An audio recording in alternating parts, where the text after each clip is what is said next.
యాదాద్రి భువనగిరి జిల్లా వలిగొండ మండలం కేంద్రంలో మహాత్మా జ్యోతిరావు పులే 197వ జయంతిని ఘనంగా నిర్వహించారు. తెలంగాణ ఉద్యమకారుల ఫోరం జిల్లా అధ్యక్షులు సంగిశెట్టి కృష్ణాకర్, అలాగే సిపిఐ పార్టీ జిల్లా కౌన్సిల్ సభ్యులు ఎల్లంకి మహేష్, బీఎస్పీ మండల పార్టీ అధ్యక్షులు సుఖ శ్రీకాంత్ జయంతిని పురస్కరించుకొని ఈ సందర్భంగా సంయుక్తంగా మాట్లాడుతూ ఈ కార్యక్రమంలో పాల్గొన్న నాయకులు గుండు కృష్ణమూర్తి, బోడిగా సుదర్శన్, వేముల నరేందర్, కొత్త వెంకటేష్, సారయ్య, ఎడవలి చందు, ఉదయ్ ప్రశాంత్ తదితరులు పాల్గొన్నారు.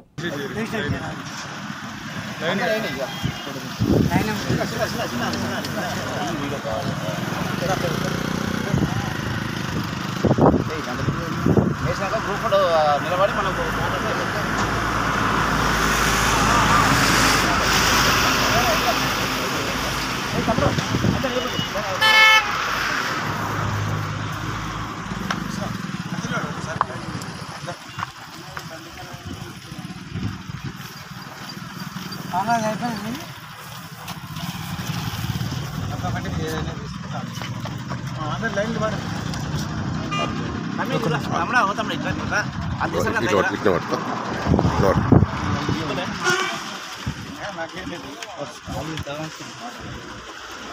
చంద్రబాయి తీయలే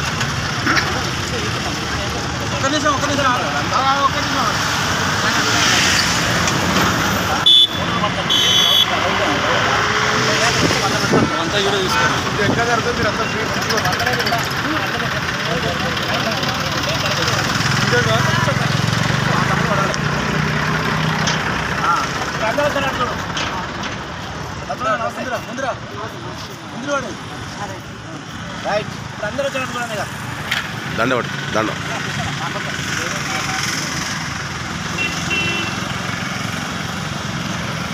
జ్యోతిరావుపూర్ ఆశయాలు మండల కేంద్రంలో ఈరోజు వారి ఆశయాల కోసం మరియు జ్యోతిరావు బాబా గారి ఆశయాల కోసం కృషి చేస్తాం. ఆయన చెప్పిన బాటలో మనం అందరూ నడవాలి. చెప్పుకుంటూ పోతే కాదు, మనం కూడా ఆచరించి మనం కూడా వాళ్ళ బాటలో సాగాలని కోరుకుంటూ కేంద్రంలోనే మహాత్మా జ్యోతిబా పూలే 197వ జయంతి జరుపుకోవడం చాలా ఆనందంగా ఉంది. ఈ యొక్క కార్యక్రమానికి ఇచ్చేసిన మా బహుజన్ సమాజ్ పార్టీ నాయకులు, తెలంగాణ ఉద్యమకారుల అధ్యక్షుడు కృష్ణపర్ గారు వీరందరూ వచ్చి ఈ యొక్క మహనీయుని జయంతిని ఇంత ఘనంగా చేసినందుకు చాలా సంతోషంగా ఉంది. ఇప్పటికే కాదు, ఎప్పటికైనా సరే ఈ యొక్క మహనీయుని ఆశయాల కోసం అనుక్షణం కృషి చేస్తామని ఈ యొక్క సందర్భంగా నేను తెలియజేస్తున్నాను. ఇద్దరితో సెలవు. ఈరోజు మహానుభావులైనటువంటి మహాత్మా జ్యోతిరావు పులే గారి 197వ జయంతిని మా సోదరులు నిజంగా నేను పిలవగానే వచ్చి మా బహుజన సమాజ్ పార్టీ సోదరులు మా గుండు కృష్ణన్న గారు, మా తమ్ముడు శ్రీకాంత్ గారు, మా సిపిఐ నాయకులు ఇక్కడ ఉన్నారు, వివిధ ప్రజాసంఘ నాయకులు ఇక్కడ వచ్చారు. ఈరోజు ఘనంగా జరుపుకుంటూ ఉన్నాం. మేమేమంటున్నామంటే జ్యోతిరావు పూలే గారు సతీమణి గారు ఆనాడు కాక చదువు చెప్పనట్టుంటే ఈరోజు స్త్రీకి నిజంగా కూడా అక్షర జ్ఞానం లేకపోతుంది. ఆ చదువు చెప్పబట్టే ఈరోజు స్త్రీలు అన్ని రంగాలలో రాణించిరు, గొప్పగా ఇవాళ నిలబడుతున్నారు. ఆ పూలే గారు ఆశయ దానిలోనే, ఆయన బాటలోనే డాక్టర్ బాబాసాహెబ్ అంబేద్కర్ గారు రాజ్యాంగం రచించి ఇవాళ గొప్ప సందేశాన్ని మనకు అందించిండు. వారి ఆశయాలను నిజంగా కూడా జ్యోతిరావు పులే కావచ్చు, బాబాసాహెబ్ అంబేద్కర్ కావచ్చు, గౌతమ్ బుద్ధుడు కావచ్చు, పెరియార్ కావచ్చు, వీళ్ళందరి ఆశయాలను మనం కొనసాగించాలని ఈ సందర్భంగా గుర్తు చేస్తూ సెలవు తీసుకున్నాను. జై పూలే. నెల మహనీయుల జయంతి నెలగా ఈ ఏప్రిల్ మాసాన్ని పిలుచుకుంటున్నాం. ప్రధానంగా ఈరోజు ఈ కార్యక్రమాన్ని ఇక్కడ మన వలిగొండ మండల కేంద్రంలో కూడలి వద్ద నిర్వహించుకుంటున్నాం. ఈ కార్యక్రమానికి అధ్యక్షులుగా తెలంగాణ ఉద్యమకారుల ఫోరం జిల్లా అధ్యక్షులు సంగిశెట్టి కృష్ణపాల్ గారు, మరి బీఎస్పీ నాయకులు, బీఎస్పీ మండల అధ్యక్షులు శ్రీకాంత్ గారు, మరి వివిధ ప్రజా సంఘాల నాయకులు, మరి వివిధ పార్టీ నాయకులు అందరూ కూడా ఇక్కడ పాల్గొనడం చాలా సంతోషకరమైన విషయం. మహాత్మా జ్యోతిబా పూలే తను మహారాష్ట్రలోని సతార్ జిల్లాలో, పూణే దగ్గర సతార్ జిల్లాలో జన్మించాడు. 1827 ఏప్రిల్ 11న జన్మించాడు.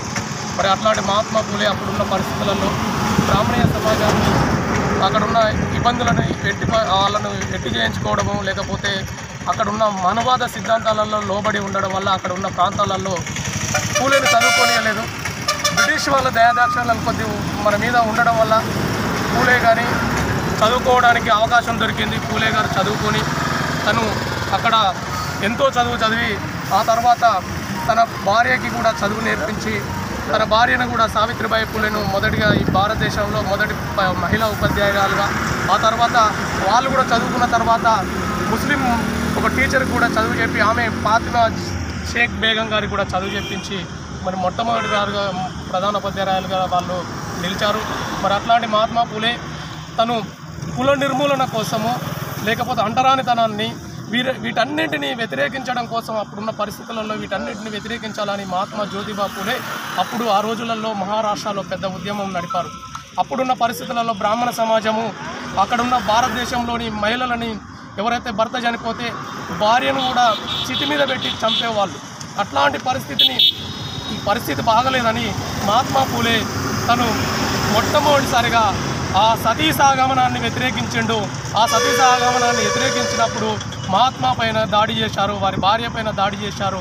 అట్లాంటి దాడి చేసి తరుణంలోనే ఏదైతే మహిళకి రెండో పెళ్లి చేయాలని, అలా భర్త చనిపోతే రెండో పెళ్లి చేయాలని చెప్పడం ద్వారా ఈరోజు మళ్ళీ పునర్వివాహాలు జరుగుతున్నాయి. అప్పుడున్న పరిస్థితులలో సతీ సహగమనం చేస్తున్న సందర్భంలో మహాత్మా పూలే అడ్డుకొని ఆ భార్య ఎవరైతే ఆమెను పాడేమించలు తీసుకొచ్చి ఆమెను తన ఆశ్రమంలో ఉంచుకొని తనకు పుట్టిన కొడుకునే తాను పెంచుకొని తనకు పిల్లలు కూడా వద్దని నిర్ణయం తీసుకున్న గొప్ప మహాయోధుడు మహాత్మా పూలే. మహాత్మా పూలే కూడా మొట్టమొదటిసారిగా గాంధీ కంటే ముందుగానే అతనికి మహాత్మా అనే బిరుదిచ్చిరు. అంత గొప్పటి మహాత్మా యోధుడు. మరి అట్లాంటి ఈ మహాత్మా పూలేకి ఈరోజు భారతదేశంలోని అనేకమైన ఇప్పుడు చూస్తున్నాం, బీజేపీ ప్రభుత్వం 2014లో వచ్చి ఇప్పటికి కూడా దేశంలోని మనువాద సిద్ధాంతాన్ని తీసుకురావాలని బీజేపీ ప్రభుత్వం ఏదైతే అంటుందో ఇప్పుడు 370 సీట్లు కావాలని, 370 సీట్లు వస్తే నిజంగా